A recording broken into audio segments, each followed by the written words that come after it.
ಅದ್ದೂರಿಯಾಗಿ ನಡೆದ ಮಲ್ಲಯ್ಯನ ಜಾತ್ರೆ ಮೈಲಾಪುರ ಗ್ರಾಮದ ಮೈಲಾರ ಲಿಂಗೇಶ್ವರ ಜಾತ್ರೆ. ಇದು ಯಾದಗಿರಿ ತಾಲೂಕಿನ ಮೈಲಾಪುರ ಗ್ರಾಮದ ಮೈಲಾರ ಲಿಂಗೇಶ್ವರ ಜಾತ್ರೆಯಲ್ಲಿ ಮಲ್ಲಯ್ಯನ ಪಲ್ಲಕ್ಕಿ ಮೇಲೆ ಈ ಕುರಿ ಎಸೆಯೋದನ್ನ ನಿಷೇಧ ಮಾಡಿತ್ತು ಜಿಲ್ಲಾಡಳಿತದ ಆದೇಶಕ್ಕೆ ಭಕ್ತರು ಡೋಂಟ್ ಕೇರ್ ಅಂದು ಪಲ್ಲಕ್ಕಿ ಮೇಲೆ ಒಂದು ಕುರಿ ಮರಿಯನ್ನ ಎಸೆದು ಭಕ್ತಿಯ ಪರಾಕಾಷ್ಠೆಯನ್ನ ಮೆರೆದಿದ್ದಾರೆ. ಇನ್ನು ಜಿಲ್ಲಾಡಳಿತ ನಿಷೇಧ ಮಾಡಿರುವಂತಹ ಹಿನ್ನೆಲೆ ಪಲ್ಲಕ್ಕಿ ಮೇಲೆ ಭಂಡಾರ, ಜೋಳದ ದಂಟು, ಕುರಿ ಆಮೇಲೆ ಉಣ್ಣೆಯನ್ನು ಅರ್ಪಿಸಿದ್ದಾರೆ. ಮತ್ತೊಂದು ಕಡೆ ಭಕ್ತ ಸಾಗರ ಹರಿದು ಬಂದಿತ್ತು. ಎಲ್ಲೆಡೆ ಮಲ್ಲಯ್ಯನಿಗೆ ಭಂಡಾರದ ಅರ್ಪಣೆ ಆಗಿದ್ದು, ಪಲ್ಲಕ್ಕಿ ಉತ್ಸವದ ನಂತರ ದೇವಸ್ಥಾನದ ಮುಂಭಾಗದಲ್ಲಿ ಸರಪಳಿ ಹರಿಯುವಂತಹ ಪವಾಡ ಏನಿದೆ ಆ ಪವಾಡ ಕೂಡ ನಡೆದಿದೆ. ಜಾತ್ರೆಯಲ್ಲಿ ಲಕ್ಷಾಂತರ ಸಂಖ್ಯೆಯಲ್ಲಿ ಭಕ್ತ ಸಾಗರ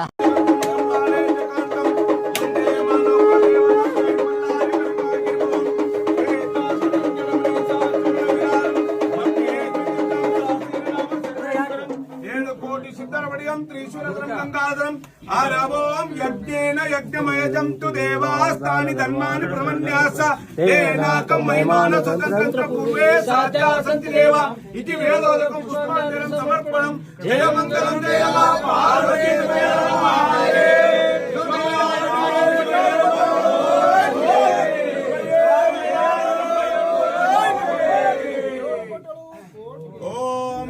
ब्रह्मा गुरु विष्णु गुरुदेवो महेश्वर गुरुवे साक्षात् परब्रह्म तस्मै श्री गुरुवे नमः।